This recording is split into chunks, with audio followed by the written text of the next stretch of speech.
नमः शिवाय। आप सभी भक्तों पर भोलेनाथ और माता पार्वती की कृपा सदा सर्वदा बनी रहे। हिंदू पंचांग के अनुसार हर साल सावन माह के कृष्ण पक्ष की तृतीया तिथि पर हरियाली तीज मनाने की परंपरा कई वर्षों से चली आ रही है। इसे हरियाली तीज और श्रावणी तीज के नाम से जाना जाता है। वहीं इस साल ये व्रत दिनांक 7 अगस्त को रखा जाएगा। इस दिन सुहागिन महिलाएं अपने पति की लंबी आयु के लिए निर्जला व्रत रखती है। हरियाली तीज के दिन भगवान शिव और मां पार्वती की विशेष रूप से पूजा अर्चना की जाती है। यह व्रत सुहागिन महिलाओं के अलावा कुंवारी लड़कियां भी अच्छे वर की प्राप्ति के लिए व्रत रखती हैं। इस दिन सभी महिलाएं 16 श्रृंगार करती हैं। हरियाली तीज के मौके पर हरे रंग का विशेष महत्व होता है।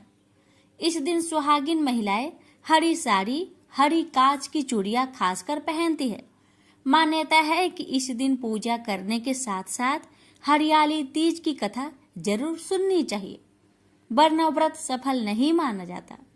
इस व्रत के कथा के बिना हरियाली तीज की पूजा अधूरी मानी जाती है, जिसके कारण विवाह में कई तरह के अर्चने भी आते हैं। तो आइए प्यारे भक्तों, हम बड़े ही श्रद्धा से प्रसन्नचित मन से श्रवण करते हैं हरियाली तीज की पावन कथा। एक बार की बात है, जब भगवान शिव मां पार्वती को उनके पूर्व जन्म के बारे में याद कराते हुए कहते हैं कि हे पार्वती, तुमने मुझे पति रूप में पाने के लिए हिमालय पर कठिन तपस्या की थी। यहाँ तक कि तुमने अन्न और जल के साथ साथ सर्दी, गर्मी, बरसात जैसे सभी ऋतुओं में बहुत कष्ट सहा है। तुम्हारी तपस्या देखकर तुम्हारे पिताजी पर्वतराज बहुत दुखी हुए थे। तब एक दिन नारद मुनि तुम्हारे घर आए और उन्होंने तुम्हारे पिताजी से कहा कि मैं भगवान श्री हरि विष्णु के भेजने पर यहाँ आया हूँ। विष्णु जी आपकी पुत्री की तपस्या से बेहद प्रसन्न हुए हैं और वह उनके साथ विवाह करना चाहते हैं। तब नारद मुनि की बात सुनकर तुम्हारे पिताजी अत्यंत प्रसन्न हुए और उन्होंने नारद जी से कहा कि वह विवाह के प्रस्ताव को स्वीकार करते हैं। यह सुनते ही नारद मुनि विष्णु भगवान के पास जाते हैं और उन्हें सूचित करते हैं। फिर भगवान शिव माता पार्वती से कहते हैं कि जब तुम्हारे पिताजी ने यह खबर तुम्हें सुनाई तो काफी दुख हुआ, क्योंकि तुम मुझे पति के रूप में स्वीकार कर चुकी थी। इसके बाद तुमने अपने मन की पीड़ा अपनी सखी को सुनाई। तब तुम्हारी सखी ने एक घने जंगल में रहने का सुझाव दिया था। उसके बाद तुम बिना किसी को बताए वन में चली गई और जंगल में मुझे प्राप्त करने के लिए तुमने कड़ी तपस्या की। अब तुम्हारे अचानक लुप्त हो जाने की बात तुम्हारे पिताजी को पता चली तो वह बेहद चिंतित हुए थे। वह सोचने लगे थे कि इस बीच अगर भगवान विष्णु बारात लेकर आ जाएंगे तब क्या होगा। उसके बाद भगवान शिव माता पार्वती को आगे कहते हैं कि तुम्हारे पिताजी तुम्हें खोजते खोजते धरती पाताल को एक कर दिया था, लेकिन तुम उन्हें नहीं मिली, क्योंकि तुम उस समय एक गुफा में रेत से शिवलिंग बनाकर मेरी आराधना में पूरी तरह से लीन थी। अब मैं तुम्हारी तपस्या से प्रसन्न होकर तुम्हें मनोकामना पूरी करने का वचन दिया था। अब इसी बीच तुम्हारे पिता ढूंढते हुए वहां तक आ पहुंचे और फिर तुमने उन्हें अपनी पूरी बात बताई। तुमने बताया कि मैं अपने जीवन शिव को पति रूप में प्राप्त करने के लिए तप में बिताया था और आखिर वह तपस्या सफल हो गई। फिर तुमने अपने पिताजी से कहा, मैं आपके साथ घर तभी चलूंगी जब आप मेरा विवाह विष्णु से नहीं करवाएंगे। फिर पर्वतराज तुम्हारी बात माने और उन्होंने पूरी विधि विधान के साथ हमारा विवाह संपन्न कराया था।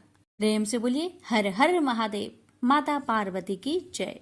दक्ष प्रजापति की सभी पुत्रियां गुणवंती थी, फिर भी दक्ष के मन में संतोष नहीं था। वे चाहते थे उनके घर में एक ऐसी पुत्री का जन्म हो जो सर्वशक्ति संपन्न हो एवं सर्व विजयिनी हो। अतः दक्ष एक ऐसी ही पुत्री के लिए तप करने लगा। तप करते करते अधिक दिन बीत गए तो भगवती आद्य ने प्रकट होकर कहा, मैं तुम्हारे तप से प्रसन्न हूँ। तुम किस कारण तप कर रहे हो?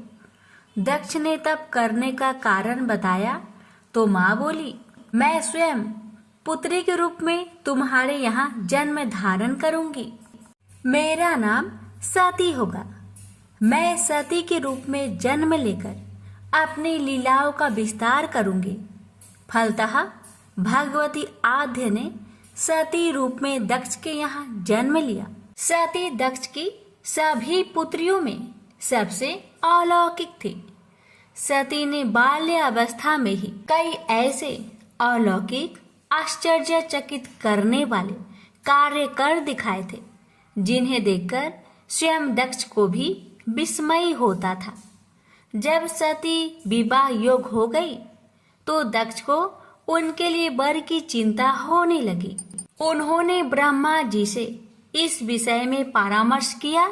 ब्रह्मा जी ने कहा, सती आद्य के अवतार है। आद्य आदि शक्ति और शिव आदि पुरुष है। अतः सती के विवाह के लिए शिव ही योग और उचित वर है।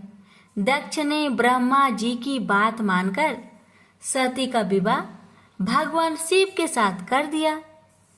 सती कैलाश में जाकर भगवान शिव के साथ रहने लगे। भगवान शिव दक्ष के दामाद थे, किंतु किसी वजह से दक्ष के हृदय में भगवान शिव के प्रति बैर और विरोध भाव पैदा हो गया।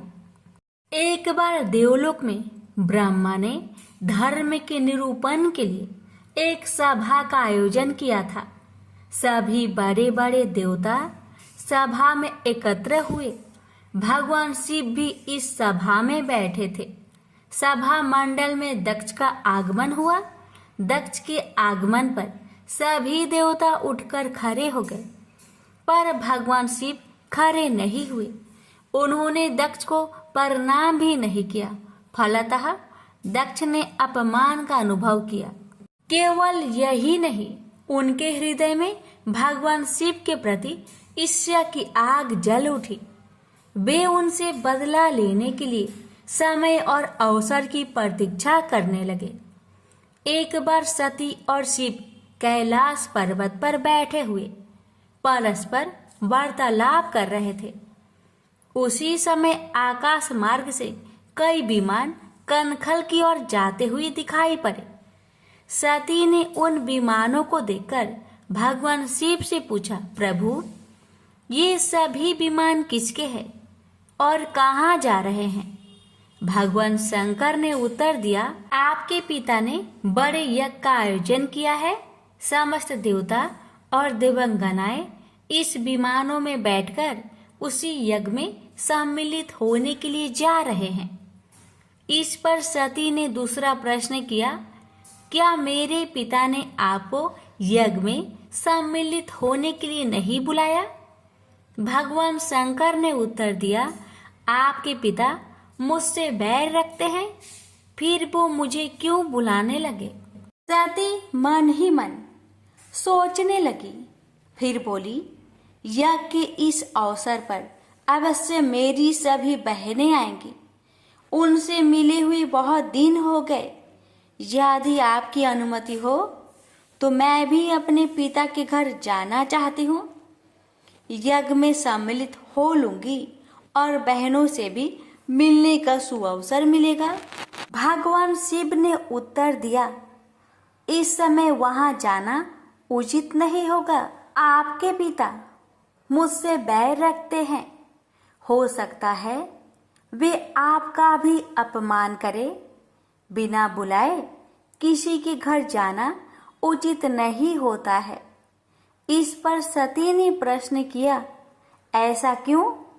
भगवान शिव ने उत्तर दिया, विवाहित लड़की को बिना बुलाए पिता के घर नहीं जाना चाहिए, क्योंकि विवाह हो जाने पर लड़की अपने पति की हो जाती है।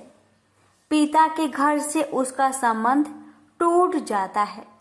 लेकिन सती पीहर जाने के लिए हठ करती रही, अपनी बात बार बार दोहराती रही।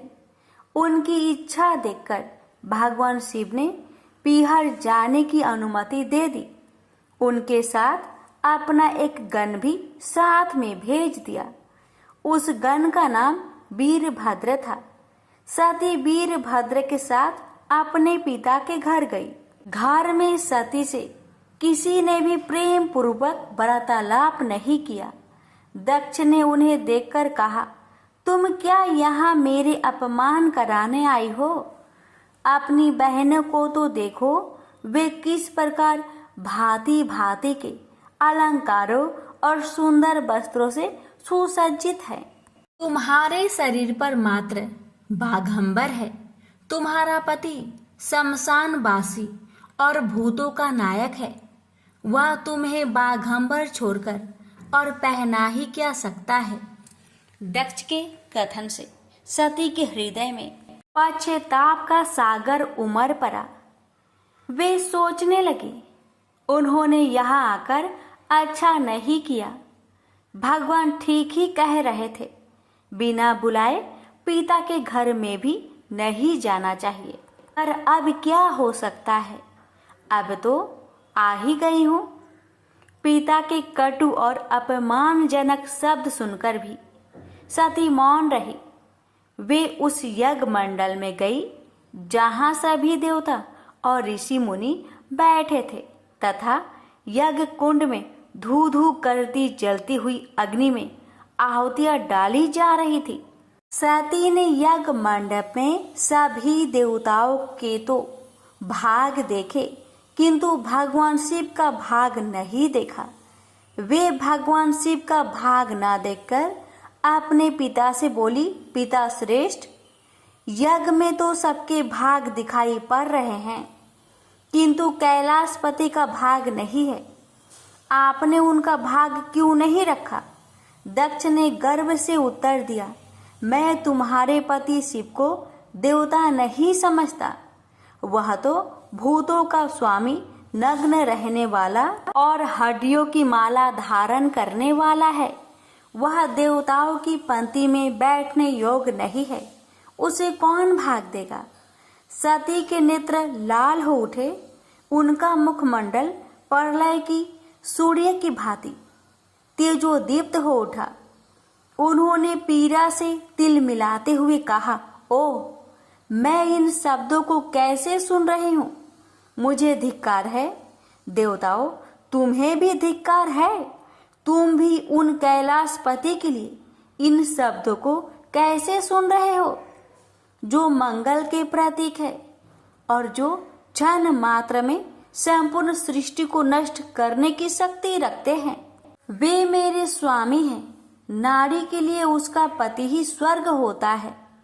जो नारी अपने पति के लिए अपमानजनक शब्द को सुनती है, उसे नरक में जाना पड़ता है। पृथ्वी सुनो, आकाश सुनो और देवताओं तुम भी सुनो। मेरे पिता ने मेरे स्वामी का अपमान किया है। मैं अब एक क्षण भी जीवित रहना नहीं चाहती। सती अपने कथन को समाप्त करती हुई यज्ञ के कुंड में कूद पड़ी। जलती हुई आहुतियों के साथ उनका शरीर भी जलने लगा। यज्ञ मंडप में खलबली पैदा हो गई। हाहाकार मच गया। देवता उठकर खड़े हो गए। वीरभद्र क्रोध से कांप उठे। वे उछल उछल कर यज्ञ का विध्वंस करने लगे। यज्ञ मंडप में भगदड़ मच गई।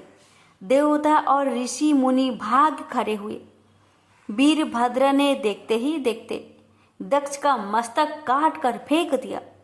समाचार भगवान शिव के कानों में भी पड़ा। वे प्रचंड आंधी की भांति कनखल जा पहुंचे। सती के जले हुए शरीर को देखकर भगवान शिव ने अपने आप को भूल गए। सती के प्रेम और उनकी भक्ति ने शंकर के मन को व्याकुल कर दिया। उन शंकर के मन को व्याकुल कर दिया जिन्होंने काम पर भी विजय प्राप्त की थी और जो सारी सृष्टि को नष्ट करने की क्षमता रखते थे। वे सती के प्रेम में खो गए, बेसुध हो गए। भगवान शिव ने उन्मत्त की भांति सती के जले हुए शरीर को कंधे पर रख लिया। वे सभी दिशाओं में भ्रमण करने लगे। शिव और सती के इस अलौकिक प्रेम को देखकर पृथ्वी रुक गई, हवा रुक गई, जल का प्रवाह ठहर गया और रुक गई देवताओं की सांसें। सृष्टि व्याकुल हो उठी। सृष्टि के प्राणी पुकारने लगे, त्राहि माम, त्राहि माम। भयंकर संकट उपस्थित देखकर सृष्टि के पालक भगवान विष्णु आगे बढ़े। वे भगवान शिव की बेसुधी में अपने चक्र से सती के एक एक अंग को काट काट कर गिराने लगे। धरती पर 51 स्थानों में सती के अंग कट कट कर गिरे। जब सती के सारे अंग कट कर गिर गए तो भगवान शिव पुनः अपने आप में आए। जब वे अपने आप में आए तो पुनः सृष्टि के सारे कार्य चलने लगे। धरती पर जिन 51 स्थानों में सती के अंग कट कट कर गिरे थे, वे ही स्थान आज शक्तिपीठ माने जाते हैं। आज भी उन स्थानों में सती का पूजन होता है, उपासना होती है। धन्य था शिव और सती का प्रेम। शिव और सती के प्रेम में उन्हें अमर और वंदनीय बना दिया। प्रेम से बोलिए सती मैया की जय। सुनेंगे माँ पार्वती के रूप में जन्म की कथा। बाद में सती की विरह में शंकर जी दयनीय दशा हो गई। वे हर पल सती का ही ध्यान करते रहते और उन्हीं ही चर्चा में व्यस्त रहते। उधर सती ने भी शरीर का त्याग करते समय संकल्प किया था कि मैं राजा हिमालय के यहाँ जन्म लेकर शंकर जी की अर्धांगिनी बनूं।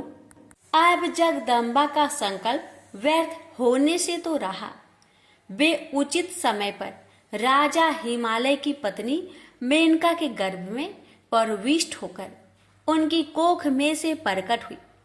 पर्वतराज की पुत्री होने के कारण वे पार्वती कहलाई।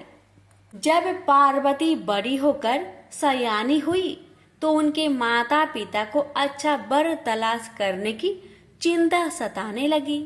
एक दिन अचानक देव ऋषि नारद राजा हिमालय के महल में आ पहुंचे और पार्वती को देख कहने लगे कि इसका विवाह शंकर जी के साथ होना चाहिए और वे ही सभी दृष्टि से इसके योग हैं। पार्वती के माता पिता के आनंद का यह जानकर ठिकाना ना रहा कि साक्षात जगत माता सती ही उनके यहाँ प्रकट हुई है। वे मन ही मन भाग्य को सहराने लगे। एक दिन अचानक भगवान शंकर सती की विरह में घूमते घूमते उसी प्रदेश में जा पहुंचे और पास के ही स्थान गंगा अवतरण में तपस्या करने लगे। जब हिमालय को इसकी जानकारी मिली तो वे पार्वती को लेकर शिव जी के पास गए। वहां राजा ने शिव जी से विनम्रता पूर्वक अपनी पुत्री को सेवा में ग्रहण करने की प्रार्थना की। शिव जी ने पहले तो आनाकानी की, किंतु पार्वती की भक्ति देखकर वे उनका आग्रह न टाल सके। शिव जी से अनुमति मिलने के बाद तो पार्वती प्रतिदिन अपनी सखियों को साथ ले उनकी सेवा करने लगी। पार्वती हमेशा इस बात का सदा ध्यान रखती थी कि शिव जी को किसी भी प्रकार का कष्ट ना हो।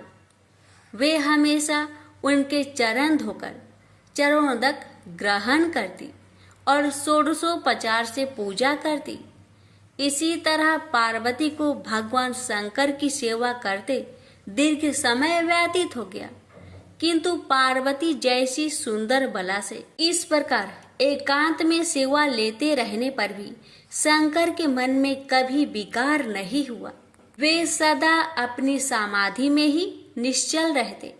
उधर देवताओं को तारक नाम का असुर बड़ा त्रास देने लगा। यह जानकर कि शिव के पुत्र से ही तारक की मृत्यु हो सकती है, सभी देवता शिव पार्वती का विवाह कराने की चेष्टा करने लगे। उन्होंने शिव को पार्वती के प्रति अनुरक्त करने के लिए कामदेव को उनके पास भेजा, किंतु पुष्पा युद्ध का पुष्पा बाण भी शंकर के मन को विक्षुब्ध न कर सका। उल्टा कामदेव उनकी क्रोध अग्नि से भस्म हो गए। इसके बाद शंकर भी वहां अधिक रहना अपनी तपस्या चार के लिए अंतराय रूप समझ कैलाश की ओर चल दिए। पार्वती को शंकर की सेवा से वंचित होने का बड़ा दुख हुआ, किंतु उन्होंने निराश ना होकर आपकी बार तप द्वारा शंकर को संतुष्ट करने की मन में ठानी। उनकी माता ने उन्हें सुकुमार एवं तप के अयोग्य समझकर बहुत माना किया, इसलिए उनका उमा नाम प्रसिद्ध हुआ, किंतु पार्वती पर इसका असर ना हुआ। अपने संकल्प से वे तनिक भी विचलित नहीं हुई। वे भी घर से निकल उसी शिखर पर तपस्या करने लगी जहाँ शिव जी ने तपस्या की थी।